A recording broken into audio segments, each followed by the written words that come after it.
ESG investing is pretty much the same as investing. It's just a different way of looking at risk.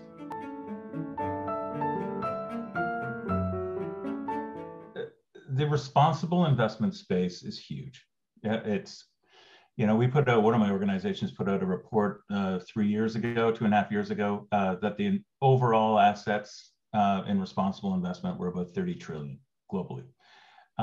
This year, we're coming up with a new report. It's probably going to be around 40 trillion, which is large. Now, you can debate what constitutes ESG or responsible investment, but that's, just think of that as the big umbrella. Now, under that, you've got all kinds of different flavors, right? And impact investment is one of those. So on one side of the spectrum, you've got asset managers, pension funds, sovereign wealth funds, and their goal really is to do no harm, right?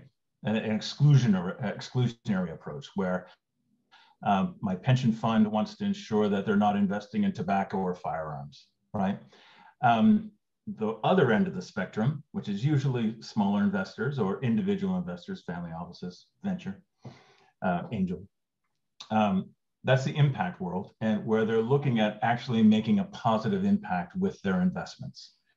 Somewhere in between is this whole idea of thematic investment, right? So you'll see all kinds of new venture funds popping up all over the place these days in ESG, but they always specialize in certain themes. So you have one looking at just climate change, or one looking at gender, or one looking at inequality, right?